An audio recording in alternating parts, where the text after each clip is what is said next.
good morning, everybody. Ayan. So, today ay magkakaroon tayo ng malawakang pag-aaral patungkol sa ating mga purposes in life. Okay? Pero may I request si Ma'am Emilita Gran Cadiete, i-mute po muna. Sir Oscar Sapungan. Yan, paki-mute muna. Yan, okay? Yan. Okay. So, kumusta na po ba tayong lahat ngayon sa panahon ng pandemic? Ano ba ang mga pinaggagawa natin? 'Di ba? So, marami sa atin ang buhay ay na-control. Ang buhay natin na-control ng pandemic na ito. Marami sa atin ang hindi nakalabas, mga ilang buwan na, hindi nakakalabas ng bahay, natatakot. Marami sa atin ang sinubukang lumabas, pero nakokontrol pa rin dahil ang gobyerno mismo ang nag-control sa atin sa pandemic na ito. Kasi nga, ayaw nila na dumami ang mahawa dito sa pandemic na ito. Okay?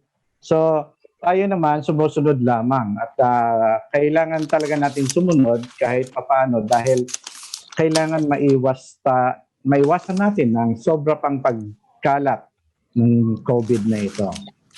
Pero habang tayo naman ay nasa bahay at sumusunod tayo sa gobyerno, huwag nating kalimutan na meron din tayong mga purposes o meron tayong mga dapat ginagawa sa ating buhay.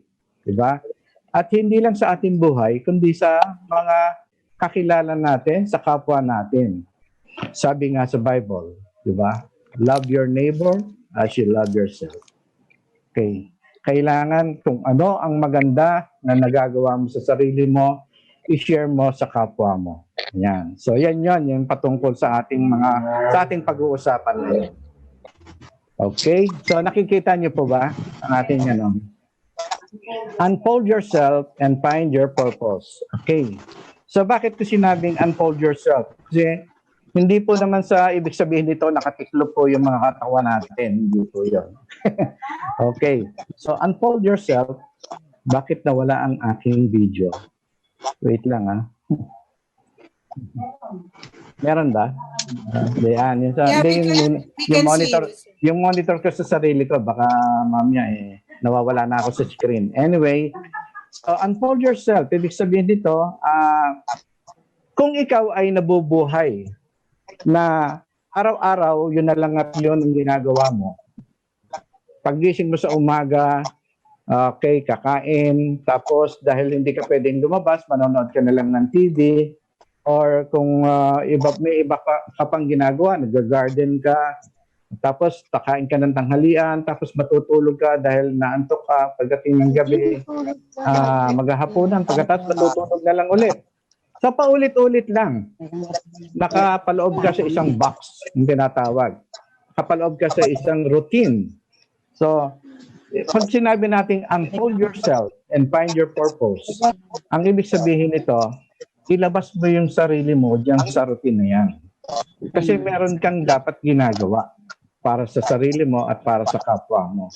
Huwag mong sarilinin yung ginagawa mo or huwag kang gumawa ng para sa sarili mo lang. Kasi kapag ikaw ay gumagawa ng para sa sarili mo lang, ang kasiyahan mo ay temporary lang. Dapat maintindihan mo yon. Ang kasiyahan mo ay temporary lang. Kaya, unfold yourself and find your purpose. Okay? Yan. Are you happy with your life? Masaya ka ba talaga? Kasi maraming tao, yung mga tinatawag nating successful, 80% sa kanila, maraming pera. Okay? Maraming ginagawa, successful sila, pero hindi sila masaya sa buhay.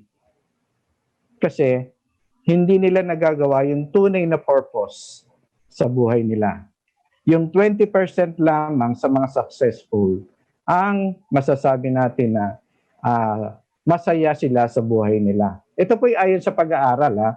Ito po ay ginamitan nila ng research. 20% ng mga successful, sila lamang ang masaya. Kasi sila lamang yung nakapagbigay ng kasiyahan sa kapwa rin nila. At alam na alam naman natin na kapag ikaw ay nakapagbigay ng kasiyahan sa kapwa mo, ang sarap-sarap sa pakiramdam. Di ba? Yan po yan. So, yan. What drives your life? Ayon sa Ecclesiastes o sa mga ngaral, ito po ay sa Bible, ano? I observed that the basic motive for success, wait lang, okay, yan. For success in the driving, is the driving force of envy and jealousy. Ano ibig sabihin? Yung pagiging mainggitin mo o yung pagiging selosa mo, kung minsan yan ang nagiging dahilan para habulin mo yung success, di ba? Ang talagang nakalista diyan sa ating Bible is ganito 'yon. Sa Tagalog, mga ngaral. Nakita ko rin ang tao'y nagpapakapagod upang mahigitan ang kanyang kapwa. Ngunit ito man ay walang kabuluhan tulad ng paghahabol sa hangin. Totoo po 'yan. Kahit ikaw ay trabaho ng trabaho, pero wala ka namang motive. At kaya mo lang ginagawa yan dahil gusto lang maungusan yung isang tao, wala rin din pong halaga yan sa tunay na buhay natin. Okay? The man without a purpose is like a ship without a rudder. Ano yung rudder? Ito yung timon. Walang nagigiya sa isang ship, sa isang barko kapag walang timon. So ano nangyayari sa kanya? Wala lang. Tinatangay lang siya ng alon, tinatangay siya kung saan siya dalhin, bahala na. Ayan. So yan yung mga kasabihan. Actually, ito ay gawa ni Thomas Carlyle, isang British philosopher. Okay? So yan. Kung wala kang rudder, wala kang timon sa buhay, wala kang purpose sa buhay, wala lang. Pahataw-hataw ka lang sa tabi. Ang buhay mo parang walang halaga, di ba? So yan. Ngayon, sabi nga natin dito, everyone's life is driven by something. Sa totoo po yan. Ang buhay natin talaga sa totoo lang ay mayroong nagpapatakbo. Mula pagkabata pa lang, ang mga bata po, ang buhay nila pinapatakbo po ng magulang. Totoo po yan. Ang magulang ang nag-guide sa mga bata para lumaki sila ng tama at lumaki sila ng maayos. Okay? Kung malaki na naman siya at marunong na siya maghanap buhay, siya naman ay dinadrive, o ang buhay niya dinadrive ng mga iba't ibang bagay. Okay? Yan ang pag-uusapan natin. Yan. What is the driving force in your life? Yan. Kadalasan, kapag hindi ka nakakausad sa buhay mo, meron kang problema. Ito ang nagiging dahilan kung bakit hindi mo nakukuha yung tagumpay mo. Kung minsan, pressure or deadline, ito sa trabaho naman. O di kaya meron kang masakit na alaala, painful memory. May nangyari nung araw na hindi mo makalimut-kalimutan. O di kaya meron kang takot, haunting fear. May takot ka sa isang bagay o sa maraming bagay, yun yung buhay mo, nabuhay ka, lumaki ka sa takot. Okay? At syempre, meron din tayong unconscious belief. Ano yung tinatawag natin unconscious belief? Yun yung mga na pinapaniwalaan mo, ang tinatawag doon mga kasabihan or mga superstitious belief. Yan. So ito yung mga driving force ng ating buhay. Pero meron po tayo talagang 5 common driving force sa ating buhay. Yan. So, ano ba yung mga 5 na yan? Katulad nito, halimbawa, many people are driven by guilt. Okay. They spend their entire lives running from regrets and hiding their shame. Diba? Sila po ay nabubuhay sa pagtatago na lang kasi meron silang kinahihiyaan. Nahihiya sila dahil may mga nangyari sa buhay nila na hindi nila makalimot-kalimutan. Okay. Guilt-driven people are manipulated by memories. Ito po ay kapag lagi nilang naaalala yung mga nangyayari na yon, ayun, na natitigil ang pagkuha ng success ng ng kapayapaan o ng tagumpay. Natitigil yan kasi nga lagi nilang naaalala yan. Pinapayagan nila na yung mga nakaraan nila ang mag-control sa buhay nila o sa future nila. Yun ay hindi nila nararamdaman, binibigyan nila ng parusa ang sarili-sarili nila kapag sila ay nabubuhay sa guilt. Yan. Diba? So, ano pa? So, ito pa isang klase ng guilt pero katulad ng halimbawa, ito ay isang working mom. Siya ay nagtatrabaho dahil single mom siya. Ang problema, hindi niya naaalaga ang mabuti ang kanyang anak. Okay? 'Di ba? Dapat ang magulang kasi, ang nanay kasi nag-aalaga sa mga bata pag nag-aalalay sa paglaki. Pero dahil single mom siya, kailangan niyang gawin ito. Pero may guilt sa kanyang sarili. Kaya hindi naging ganun maayos ang takbo ng buhay. Okay? Katulad din ito, si Mang Juan yata ito, dahil hindi niya nagampanan na maayos ang kanyang pag-aaral, ang trabaho niya ay isang construction worker. At nagigilty rin siya sa pagpapalaki sa kanyang anak. Nahihirapan siya kasi nga maliit lang yung income. Okay? Si ate, itong nasa picture na to ay larawan to ng isang bata pa siya pero naging nanay na siya. At ang problema niya, nagigilty siya kasi nung pinagbuntis niya ang kanyang anak, sinubukan niyang ilaglag. Uminom siya ng gamot. And then, hindi na tuloy ang paglaglag, nabuo ang bata, pero paglabas ng bata ay may sakit. So, habang lumalaki ang bata na may sakit, yung guilty niya sa sarili niya, yon ang kumokontrol sa buhay niya ngayon. So, ito yung mga bagay na ang mga tao ay nabubuhay sa sa guilt, sa kanilang mga nakaraan. Hindi sila makausad-usad sa kanilang tagumpay. Okay. So, number 2, resentment and anger. Okay? Ano ba to?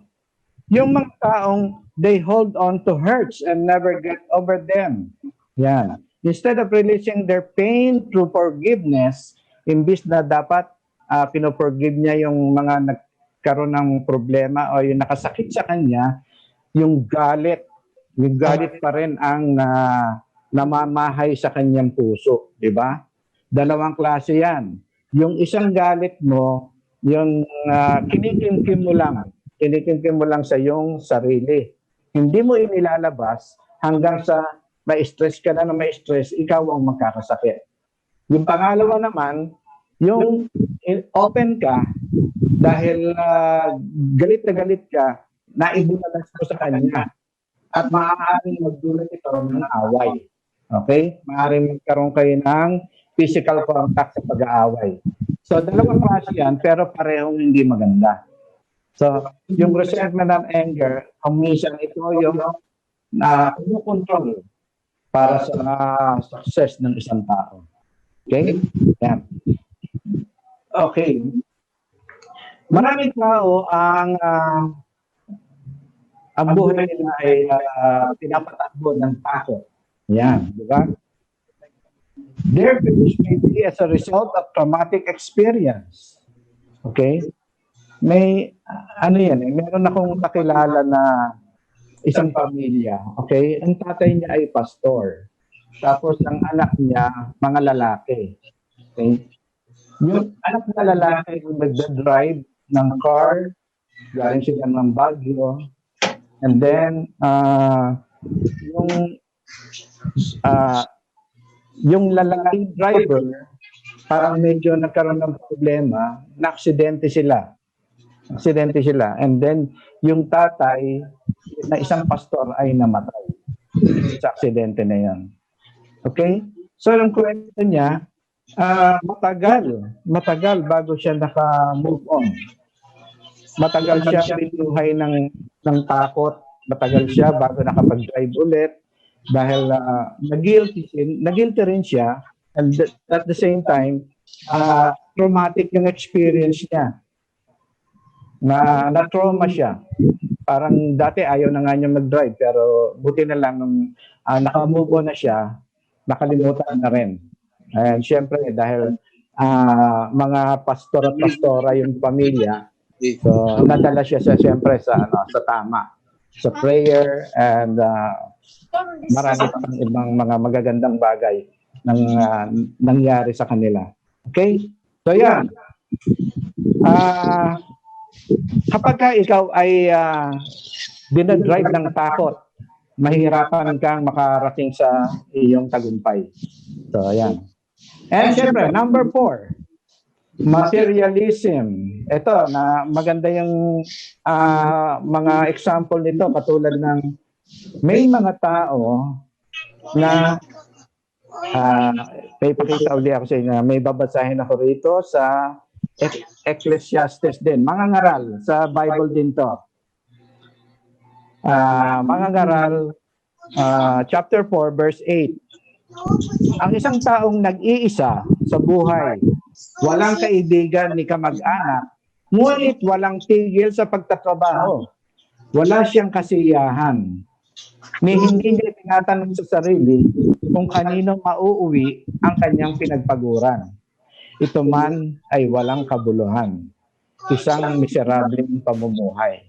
Okay? Naalala ko kasi bigla na may mga tao na trabaho ng trabaho, pagkatapos ang gusto lang niyang mangyari, lagi siyang merong mga bago. Ano yung mga bago? Bagong damit, bagong sapatos, bagong cellphone. At ang cellphone niya, habang lumalabas ng mga bagong model, pinapalitan niya yung kanyang cellphone. Bili siya ng bili. Okay? So, yung kanyang materialism attitude, yun ay hanggang doon na lang siya nangyayari. Kasi, sabihin na natin na may bago ka. Okay, yung bago mo, masaya ka dahil bago. Diba? Pero ang cellphone na to, hindi naman to nagbabago. So, kapag naalam mo na, nalaman mo na lahat ng features nito, nagamit mo na, boring na siya. Magsasawa ka na. Hanggang doon lang pala kaya nito. Meron na naman darating na bago. Okay, bibili ka uli nun. Bahala na kung bebenta mo yung luma o pamimigay mo. Pero, ibig sabihin lang, walang katapusan ang materialism attitude na pag-ganon ka lang, pabalik-balik ka lang. Wala kang purpose talaga. Wala kang natulungan na tao, wala kang ano. Diba? So, yan yung mga tao na material. They desire to acquire their desire to acquire becomes the whole goal of their lives. Yun lang yun. Yan yung mga ayun nga, masaya lang sila, sandali lang. Sandalian lang ang kanilang kasiyahan. Okay? Pag nagsawa na sila, malungkot na naman sila. Paano kung wala pa silang pambili? Malungkot na buhay nila. Mag-aantay na naman sila magkaroon ulit ng sweldo, yung mga ganyan. Mag-iipon uli. Okay. So, ano pa? Ang number 5. Yung mga tao na hindi makausad dahil kailangan lagi ng approval. Ito yung mga medyo bata-bata pa. Halimbawa, ang mga bata, kailangan magpaalam sa magulang. Diba? Kailangan lahat ng kikilos nila, alam ng magulang.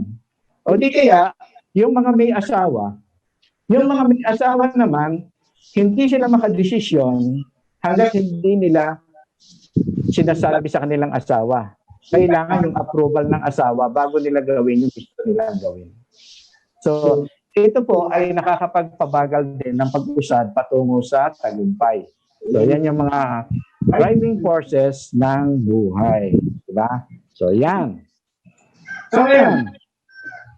Kapag ang buhay mo ay controlled by these driving forces, your life is distorted. Ayan, totoo po yan. Ang buhay nyo ay wala sa ayos.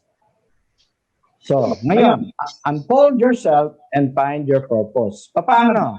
Yan. Itong mga tanong na to, how do you know if you are not living in your purpose. Okay? Yan. So dito, meron mga yan, mga salita na nagsasabi.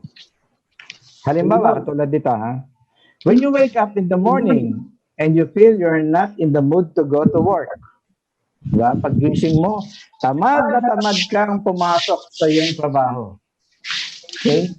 Bakit? So, may mga dahilan yan. Minsan, ang dahilan yan, galit ka sa boss. O, di kaya may kaaway kang mga co-employees mo. Yan. So, yan yung ilan sa mga dahilan. Kung minsan naman, you need to go to work kasi kailangan mo lang ng trabaho para lang may pambili ka ng kailangan mo. Ng pagkain mo, ng mga gamit mo sa katawan, yun lang. So, ang mangyayari sa iyo, papasok ka, pagkatapos ng trabaho, uuwi, matutulog, papasok ulit kinabukasan. So, ganun lang. Yun yung mga palatandaan na you're not living in your purpose. Di ba? Kung minsan, sabi nga, darating mo pa lang sa trabaho. Ang iniisip mo na, uwi na. Di ba? Para kasi, ang purpose mo naman doon is magkakasama-sama na kayo ng barkada, meron na kayong gagawin, halimbawa, may mga nagiinom dyan, happy-happy. So, yun yung mga hindi, yung mga nabubuhay na walang purpose sa buhay. Yan. Okay? Meron pang iba, katulad ng paggising mo sa umaga, actually, wala kang trabaho. May mga ganitong tao yung walang trabaho. Paggising mo sa umaga, hindi mo alam kung ano gagawin mo. So, ang gagawin na lang, matulog na lang ulit.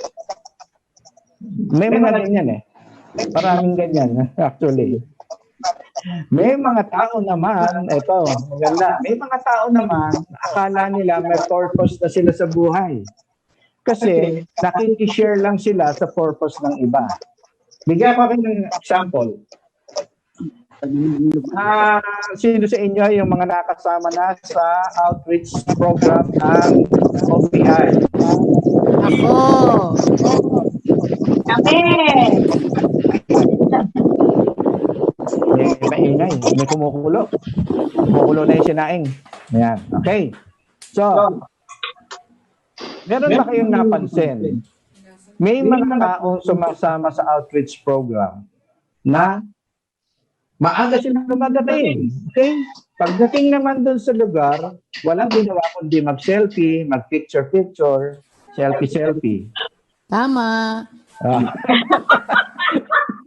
At pagkatapos, eto na, pagdating ng pagkakataon, nagbigay ng recognition. Aba, nangunguna sa pagtanggap.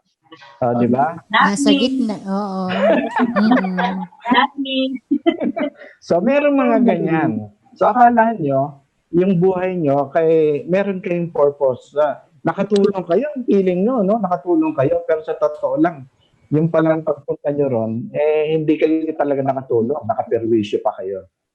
Oh. So, Aray. So, yan. So, punta naman tayo dito. Meron tayong mga stages of life and its purpose. Katulad ng, halimbawa, kung estudyante ka, di ba? Meron kang purpose sa buhay. Ano yung purpose mo? Kadalasan, ang isang tao na nabubuhay ang kabulatan niya sa purpose kapag siya ay medyo estudyante na. Yan. Kapag estudyante ka na, ang purpose mo is makagraduate at makakuha ng magandang trabaho. Okay? Yan yung mga purpose talaga ng mga estudyante. Okay, ngayon, kapag meron ka ng trabaho, yan, meron ka ng job, ano naman ang magiging purpose mo? Mababago yan eh. So, ang magiging purpose mo naman kapag may trabaho ka na is, halimbawa, tulungan mo ang mga parents mo. Di ba? Tutulungan mo siya kasi nag-i-income ka na, tutulungan mo sila. Or, dumating ka na sa pagkakataon na gusto mo na mag-asawa. Okay? You will get married. So, bibigyan mo ng preparation ngayon ang pag-aasawa. Okay. So kapag married ka na, maiiba na naman ang purpose mo. Di ba? So ang purpose mo naman ngayon is magkaroon ng anak, makapag-raise ng family. Okay? So pagka naka-raise ka na ng family, yan, iba na naman ang purpose mo niyan. Pagdating ng panahon, ikaw ay magpiprepare na maibigay mo sa lahat ng sa anak mo ang the best education, the best future na pwede mong maibigay sa anak mo. Di ba? Future na pinag-uusapan. At ikaw naman, ang future mo, yan. Ano ang future mo? Well, yan yung tinatawag naman na retirement, ang pinaghahandaan mo, retirement. Ito yung mga ordinary purpose in life. Okay? Pero, what's the real purpose? Ano ba talaga ang tunay na purpose? You are living in a community. Di ba? Okay. Nandito na naman tong picture na to. Okay, so let me say, ito pong asawa ko, ang purpose po niya talaga sa buhay, nung maging mag-asawa na kami, ay dalhin ako doon sa buhay na maka-Diyos. Okay? Siya po ang nagdala sa akin sa pagiging Christian. Yan po ang naging purpose niya. Ako, ano po ang naging purpose ko sa kanya? Ang naging purpose ko sa kanya is to unfold herself. Kasi dati po yan talaga, kahit bayaran mo ng 1 milyon, hindi yan po mapapatayo sa harap ng mga tao para magsalita. Okay? Ngayon po, pameriendahin mo lang yan, magsasalita na po yan sa harap ng maraming tao para ma-share niya ang good news. Okay? So, dito po, may nangyari na po sa aming mag-asawa. Sabi nga, finding a purpose in your life. Do OPI. Okay? Paano? Okay, tingnan natin. Huwag muna tayo dito. Balik tayo. Okay. Yung pagiging estudyante po, di ba? Estudyante tayo. Yan. Kapag ka ikaw estudyante at na-share mo yung knowledge mo sa iyong mga kaibigan, may mga kaibigan ka, ang pinag-uusapan po dito yung mga good barkadas. Okay. So na-share mo ang knowledge mo, nagtuturoan kayo, ang purpose mo, hindi lang makagraduate, kundi matulungan din yung mga kaibigan mo. No, kapag ka natulungan ng kaibigan mo, may nagawa ka sa kapwa mo. Di ba? So, ang sarap ng feeling na kapag ka lahat kayo sabay-sabay graduate at nagkaroon ng trabaho. Hindi maganda sa feeling na isa sa mga barkada ninyo ay hindi nakagraduate, samantalang meron ka na mga kakayahan tulungan siya para makagraduate siya. Diba? So yun yung mga bagay na kaibahan. So kapag ikaw ay estudyante, pwede mong gawin yon. Okay. Kapag may trabaho ka naman, sa workplace, pwede mong tulungan ang kasama mo sa trabaho. Diba? Tulungan mo naman siya. Kapag ikaw ay tapos ka sa ginagawa mo, pwede mo siyang tulungan na tapusin ang kanyang trabaho para pagdating ng magkaroon ng mga incentive at magkaroon ng evaluation. Yan, may evaluation muna yan bago incentive eh. So nagka-evaluation, nakita lahat kayo ay nakatapos sa inyong mga trabaho, meron kayong pagsasaluhan ng mga incentive, lahat kayo makakatanggap. Ang sarap sa pakiramdam ng nakatulong ka para lahat sila ay magkaroon ng incentive, di ba?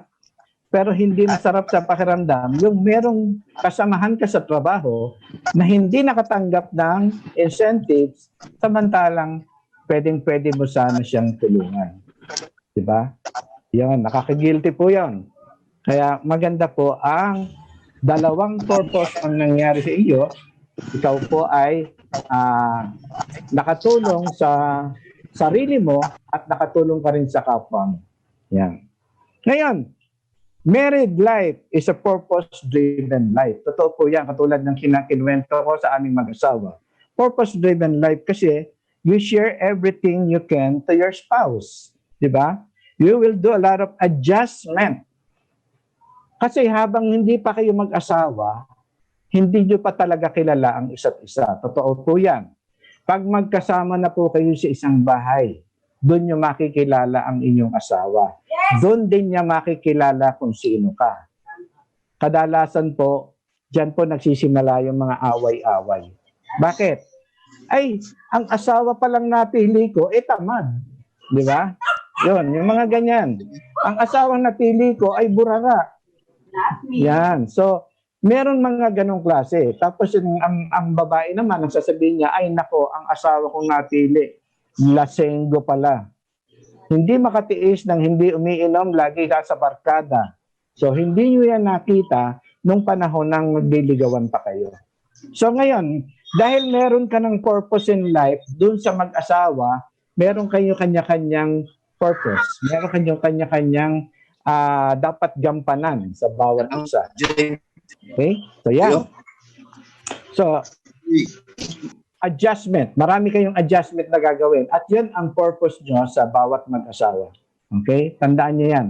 Wag nyong hayaan na ang mga problemang nakilala nyo na yung asawa nyo sa tunay na buhay ay maging dahilan para magkahiwalay kayo. Wag.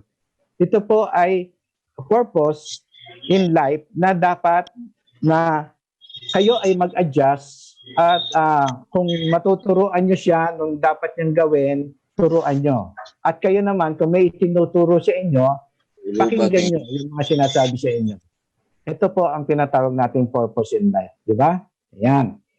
Ngayon, kapag may pamilya ka na, similar sa married life, raising a family is also a purpose-driven life. Bakit? You want to raise your child, your children, in a way, better than yours. Ibig sabihin, di ba mas gusto mo na yung mga naranasan mo na hirap, huwag maranasan ng mga anak mo. Gusto mo yung anak mo maranasan yung medyo maganda, maayos na buhay na.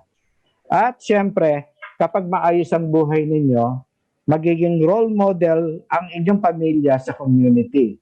Kapag naging role model ang inyong pamilya community, may purpose kayong naibigay sa inyong neighbor, sa inyong community. Nakatulong po kayo sa inyong kapwa. Di ba? So, yan. Ang pag-prepare naman ng future, yan. Preparing the future is the best time to do the real purpose in life. Bakit? Being at the prime of your life, it is time to think of how is your health? How is your wealth? Di ba? So, dito papasok talaga ang OPI. Okay? Pero tingnan nyo maigi hindi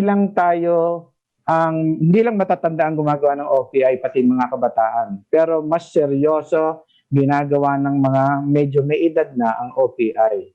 Yung purpose kasi nito, malawak. Yan, pag-usapan na natin. 5 simple questions to answer to find your purpose in life. Diba? Sabi ko nga, who are you? Nakilala mo na sarili mo. Ikaw ba ay isa sa estudyante? Ikaw ba isa sa mga may trabaho? Ikaw ba ay isa sa mga may asawa na? At may pamilya na? O ikaw ay isang retiree na? Diba? So ano ba ang mga nagawa mo na rin? Ano ba yung kanino mo yung ginawa? Yan yung mga tanong na dapat na may kasagutan para mapatunayan na ikaw ay may purpose na sa buhay. Okay, yan. Number 1, sabi nga, I am a student and I am an OPIan. Posible ba? Yes, posible. Kahit ang estudyante natin ay nagiging OPIan na isi-share niya ang OPI sa mga kaklase at pati sa mga teacher nila. Okay? Diba? Yan. Ano pa? I have a job. Okay? May trabaho ako. Anong klaseng trabaho yan? Pwede kang doktor, lawyer, di ba? Engineer, factory worker, businessman, vendor, networker. Lahat yan, klase. Basta meron kang trabaho. Kapag may trabaho ka, pwede ka ba maging OPIan? Pwede, di ba? Meron kang time para para magawa mo ang OPI. Kasi maganda nga ang binibigay sa atin ng OPI. Kaya hindi ka mangingimi na gawin ang OPI. Okay? Yan. So, ang doktor, may ginagawa ba ang doktor na ibang pagtulong sa kapwa. Yes. Paano? Meron tayong tinatawag na mga medical mission. So sa medical mission, nagbibigay sila ng libreng serbisyo nila, di ba? Ang lawyer, nagbibigay sila ng libreng serbisyo nila sa mga minsan sa mga mahihirap, pro bono, kung tawagin. Ang engineer, pwede rin magbigay ng libreng serbisyo, lalo na kung sa community ang gagawin nilang mga project. Factory worker, pwede. Businessman, vendor, at lalo na ang networkers. Yan. So, who are you? Kahit na sino ka, pwede kang maging OPIAN. Okay? So, I am married and I am OPIAN. Pwede ba? Siyempre, pwede. Pwede kang maging OPIAN kahit na ikaw ay may asawa na. Di ba? Lalo na kung ang mga kakilala mo ngayon dahil married ka na ay mga married couples din. Yung mga grupo ng mga couples for Christ, yung mga grupo ng mga may asawa na nagkakaroon ng mga kanya-kanyang mga fellowship. Yan. So pwede mong dalhin doon ng OPI. So I am married and I am an OPIAN, di ba? Yan. So I have a family. I am an OPIAN. Totoo po yan. Pwede rin yan. Kahit na may pamilya ka na, pwedeng gawin mo ang OPI. At pwede mong i-share sa iba pang mga pamilya, sa kapitbahay mo, sa mga ka-fellowship mo ang OPI. Yan. So, what you did, ano ba ginawa mo? You share OPI, di ba? So, senior mo. Alam mo, pag senior mo ang OPI, ang senior mo ay good news, good things. Kasi bakit? I-senior mo ang magandang kalusugan para sa kanila at i-senior mo ay future. Bakit future?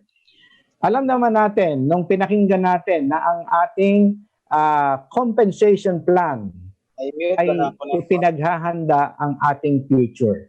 Kapag tinarbaho mo ang OPI, ang compensation plan, ay bibigyan ka ng magandang future. Okay? Dapat natin intindihan natin lahat yan lagi.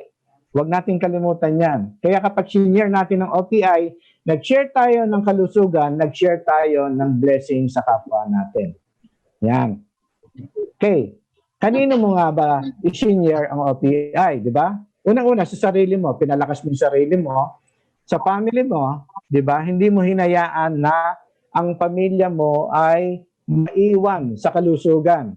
Kaya nga, naging masyadong mabili ang ating mga juice ngayon at ang ating kape ngayon.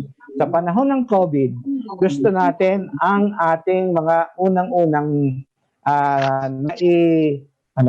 naisasalba o naipoprotect sa COVID ay ang pamilya natin, di ba? So pinainom natin ang ating pamilya ng ating juice, ang ating kape para meron tayong panglaban sa COVID. Pangatlo, yung mga relatives natin.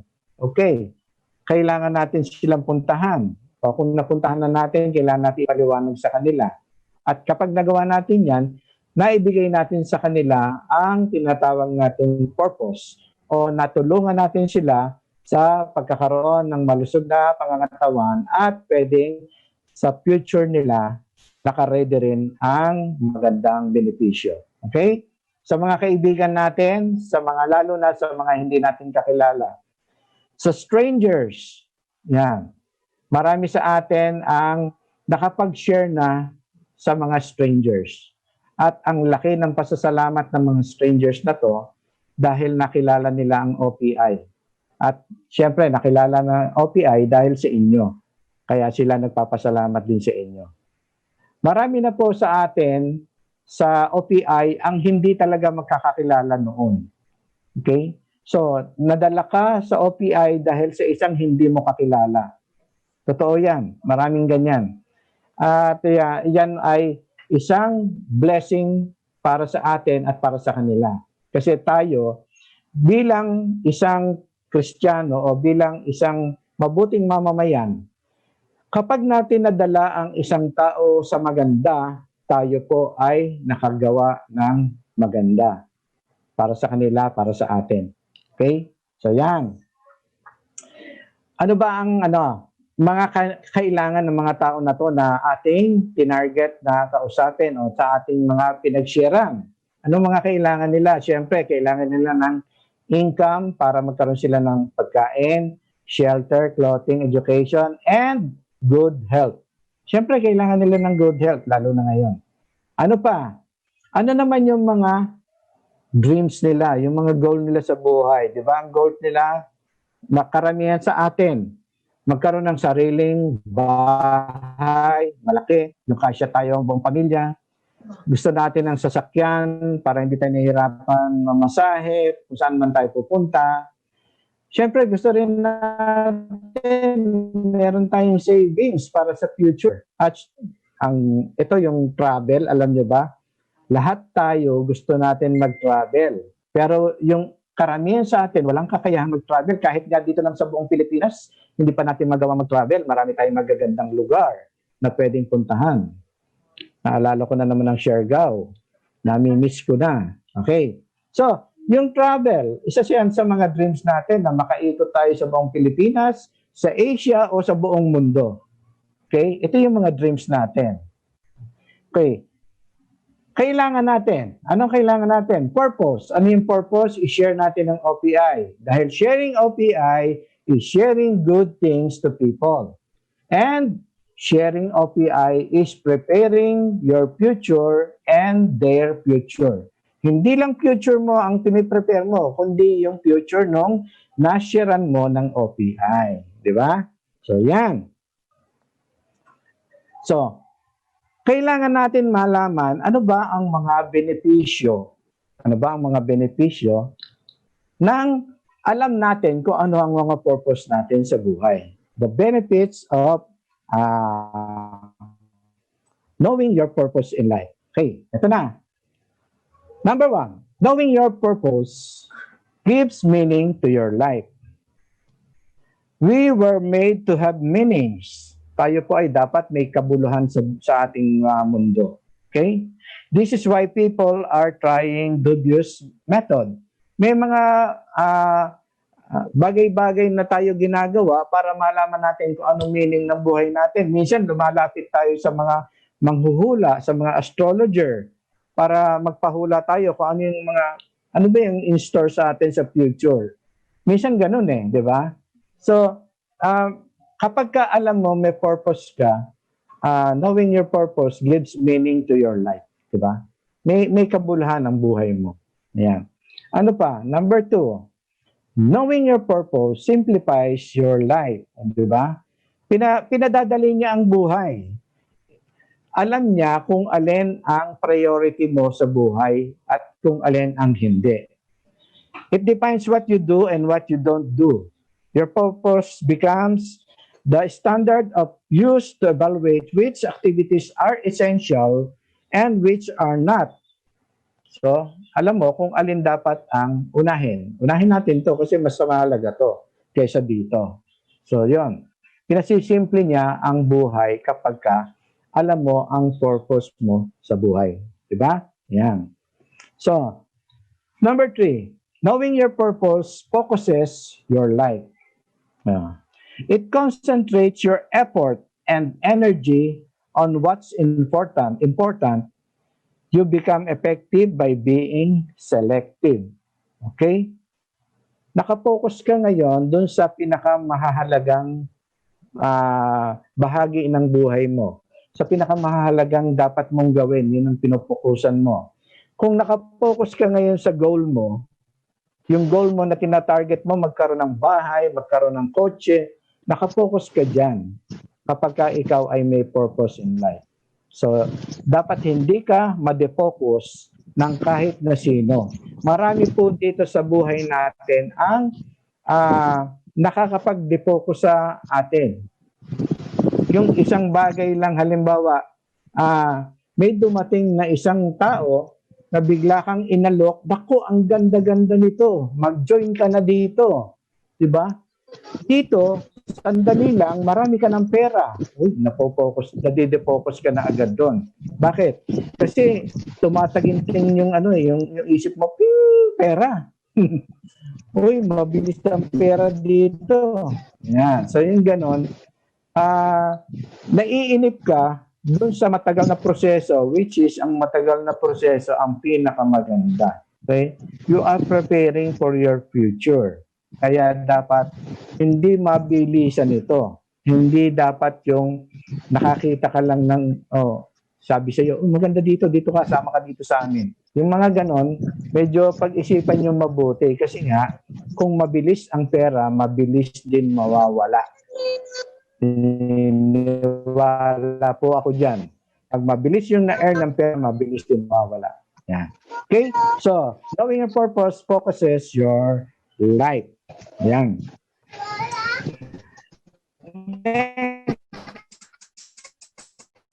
Number 4, knowing parang matutulog ka pa lang, gusto mo nang mag-umaga na agad kasi gusto mo nang gawin yung dapat mong gawin. Parang excited ka sa buhay, ganon. Gusto mo, umaga na, pagising mo, bangon ka agad, maliligo ka agad, magpe-prepare ka agad na lumakad kasi meron kang inimit na napaka-importante. At itong inimit mo na to, ito ang magiging dahilan na makukuha mo yung goal mo in the future.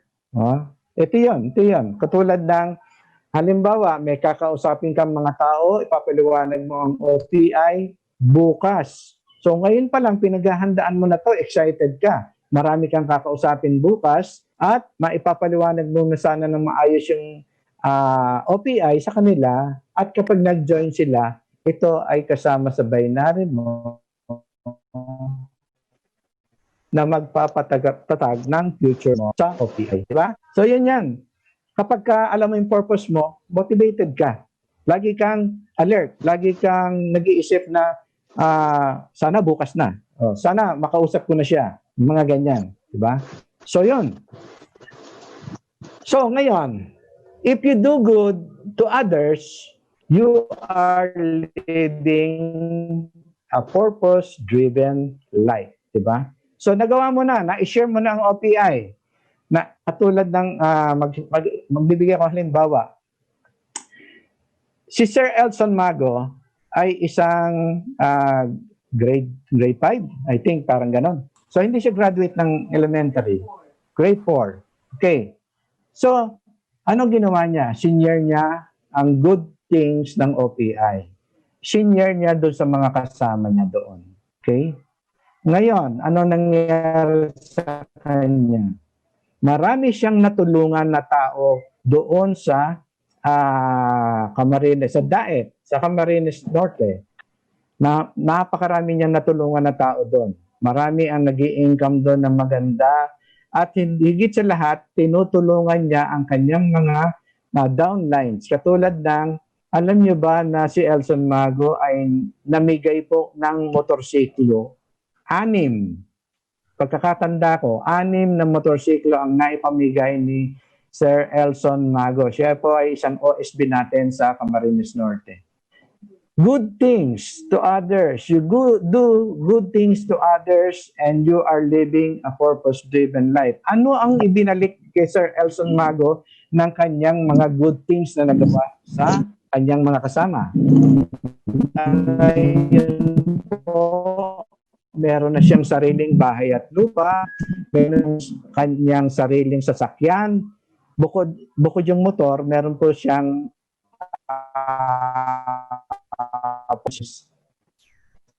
sa bangko. Yan po ang idinudulot ng pagbibigay ng sa kapwa. So, kung gagayahin natin to, maaari nating magawa yon. Maaari nating makamit din yung narating ni Sir Elson Mago. Si Sir Nelson Obal, si Ma'am LB, si Sir Ernie, ayan yung mga yan. Tumulong po yan sa mga downline. Ipinakilala nila ang OPI kung kani-kanino.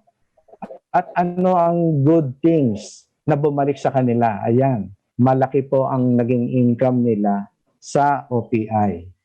And syempre, tuwang-tuwa sila dahil hindi lang naman sila ang nagkakamit ng ganong income. Marami po sa downlines nila ang nag-i-income na rin ng maganda. Diba? So if you do good to others, you are living a purpose-driven life. Ngayon, how they change as a result. Ito po yung mga kinausap nyo na, di ba? Mga nakausap nyo na yan. At ginawa nila ang OPI. So ano ang mga naging resulta? Halimbawa, ang possible changes sa buhay nila ay ito. Spiritually, magiging mas malapit na sila sa Diyos. Kaysa more closer to God than before, kaysa sa dati. Bakit po? Kasi kapag ikaw ay nakapagbigay ng magandang bagay, good things sa kapwa mo, alam ni Lord lahat ng ginagawa mo. At susuklian niya ni Lord. At habang sinusuklian niya ni Lord, nagiging closer ka kay God, kay Lord. Di ba? Marami ka ng napasayang tao, gustong-gusto ni Lord yan. Di ba? Yan. So, sa physical naman, level up. Yung grooming mo, magiging maayos na. Di ba? Yung fashion style mo, maganda na. At syempre, mas marami ka ng income doon sa sarili mo. Okay? Sa mental naman, yan. Mas marami ka ng alam ngayon. Dati, nakikinig ka lang ng nakikinig, pagkatapos, nung ikaw na magsalita, aba, kaya ko na palang gawin ito. Kaya ko na palang i-share ang OPI sa mga ibang tao. Diba? Nakita ko lang sa mall. Okay? Tapos, nakita ko medyo hirap maglakad. Kinuwentuhan ko lang tungkol sa OPI, nag-join. O, di ba? Yun. More knowledgeable ka na ngayon kaysa dati. Dati hindi mo kayang gawin yun. Ngayon, alam mo na. Alam mo na ipaliwanag kasi inaral mo. Alam mo na ipaliwanag kasi every time na magkakaroon dito ng presentation sa OPI, nakikinig ka. Hindi lang nakikinig ka, iniintindi mo, inuunawa mo. Kinukuha mo ang pinaka-essence ng bawat subject matter na dinidiscuss. At yon ang sinishare mo sa kanila. Yung pinakamahalagang bagay, katulad ng kung paano ka gagaling sa karamdaman mo at kung paano ka mag-i-income. Na ipapaliwanag mo mabuti. So, more knowledgeable ka na than before. At yan ay magagamit mo na habang buhay. Okay? Ayan. At syempre, emotional, ibig sabihin, dati suplado ka, ngayon hindi na. Di ba? Ngayon, lagi ka nang umingiti. Dati, hindi ka na malapitan, nandun ka lang sa isang sulok, tahimik, pero dahil marami ka ng alam, marami ka ng pera, marami ka ng bagay-bagay sa sarili mo, hindi ka na nahihiya makipag-usap sa bawat tao. More understanding ka na. Madali mo nang maintindihan bawat may problemang dumating. Di ba? Di ba? Marami pa rin sa atin kasi, kapag ka medyo may problemang dumating, ay, reklamo agad. Pwede bang mabanggit ko? Ganito yun. Halimbawa lang. May dumating na problema. Ay, Ma'am Mel, kasi yung ano ko, ganito eh. Ma'am Mel, yung ganito ko, bakit ganyan? So yun, yung mga ganon. Pero kapag more understanding ka na, masasabi mo siya ng maayos. Ay, Ma'am Mel, kasi meron pong ganito. Baka naman pwedeng ganon. Yan, di ba? Yung mga ganyan, mababago na natin yung sarili natin. Yung personality natin, nababago na. Kasi, uma-attend tayo lagi ng personality development. Naiintindihan natin at ginagawa natin, ipinapamuhay natin yung mga natututunan natin dito sa ating OPD. Yes. Di ba? So, ganun din, nagiging reasonable ka na. Ano ibig sabihin nun? Kapag nagkaroon ng problema, alam mo kung paano siya susolusyonan. Alam mo, iniintindi mo kung ano ang naging dahilan ng problema. Diba? Iniintindi mo na siya, alam mo na siya. At ang hinahanap mo ay dapat solusyon, hindi kung sino ang gumawa ng problema. So, ganun ka na mag-isip ngayon. Diba? Kasi yung mga iba, Kapag nagkaroon ng problema, ang hahanapin, yung sisisihin yung problema, sisisihin kung sino yung gumawa ng problema. Imbis na ang hanapin ay solusyon, ayun, ang hahanapin kung sino dapat ang may kagagawa. So dapat hindi na ganon. Tama, Ang- tama, ang- tama. ang dapat nating ginagawa ngayon is kapag may problema, ayun, hanapan natin ng solusyon. Wag kung sino sisisihin. Okay? So yun, being reasonable. And syempre, loving. Ano yung loving? Mapagmahal tayo sa kapwa natin. Ha? Huwag tayong magmamahal ng sobra. Kapag meron na tayong asawa, huwag na magdagdag. Okay? Yan lang magmahalan lang tayo bilang magkakapatid sa OPI. And maganda maidudulot po niyan sa ating buhay. 'Di ba? Kapag mahal natin ang isa't isa, walang magiging problema. Okay? Magkakapatid, okay. Okay, may isang kwento akong bibigay sa inyo. Alam niyo ba, meron akong ina-attendan na seminar. Yearly yon, mga ilang taon na ako ma-attend doon. Last year, hindi ako naka-attend dahil nandun kami sa Siargao. Pero, seminar po ito ng mga pastors. Okay? Nakailang taon na rin po ako uma-attend dyan. Alam niyo ba, kapag ako uma-attend dyan, masasabi ko sa sarili ko, doon sa period na yon, 5 araw po yon, sa loob ng 5 araw, para akong pumasok po sa langit. Bakit? Sa loob ng seminar na yon, pagpasok mo pa lang, lahat po yon lalaki ha, lahat po kalalakihan. Lahat po mga pastors and leaders. Pagpasok ko po doon sa lugar na yon, alam niyo po ba, ang naobserbahan ko, walang nagagalit, lahat nakangiti. Di ba? Kapag may pila, lahat po nakapila ng maayos, nagkukwentuhan ng maayos. Ang pinagkukwentuhan tungkol po sa kakalwalhatian ni Lord. Okay? Wala pong nagchichismisan para sa buhay ng may buhay. Wala po. Okay. So, tapos, natatapos po ang ang buong seminar na ito, na lahat po ay masaya, lahat po nagkakantahan, lahat nagkukwentuhan, wala po nag-aaway. Kung minsan, nagkaroon po ng aksidente doon sa kinakainan namin doon sa kantin. Meron pong nadulas, okay? Merong nakalaglag ng mga plato, mga ganon. Pero alam nyo ba, wala pong nagagalit. Doon sa panahon na nandun ako ng 5 araw, wala pong nagagalit na tao. Para akong nasa langit talaga. So, ito yung naikwento ko lang. No?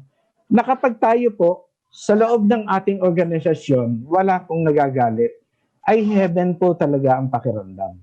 Heaven na heaven po yan. Kaya tayo po ay magmahalan dito sa OPI, tayo po ay magbigayan, at wala pong mag-aaway sana. Yan. Okay? Yan. So, pagkatapos nakilala natin, nalaman natin kung paano tayo makakagawa ng ating purpose sa buhay, di ba? Na-share natin ang OPI, na-share natin ang magandang kalusugan sa ating kapwa, na-share natin ang future nila. Di ba? Na-share natin ang paghahanda sa future nila. Ang paghahanda sa future nila ay ang ating compensation plan. Okay? Yan. So, you unfold yourself, you found your purpose, and you are still holding on to your dreams. Okay? Katulad yan ni Sir Elson, siya po ang ginawa kong example dito. Yan po yung kanyang sasakyan. Yung bahay po niya, hindi ako nakakuha ng picture eh. Pero susunod po, hihingi ako sa kanya ng picture ng kanyang bahay. Alam niyo po ba yung bahay niya, sa may malapit sa bubong, may symbol po may logo po ng OPI. Wow. Kasi po, ang bahay na iyon ay galing sa OPI. Yes. Diba? So yan po ang aking iiwan sa inyo. You unfold yourself by sharing OPI. Kahit kanino, i-share po natin ng OPI. And now, you found your purpose. And still, you are holding on to your dreams. Bakit? Kapag nasa OPI ka, hindi ka bibitaw. Yung dreams mo, balang araw makukuha mo. Okay? So, yan lang po. Maraming salamat po. To God be the glory. And back to you, Miss D. Yes. Wow. Thank you so much, Sir Elmer, for that wonderful speech. It's so full of knowledge. If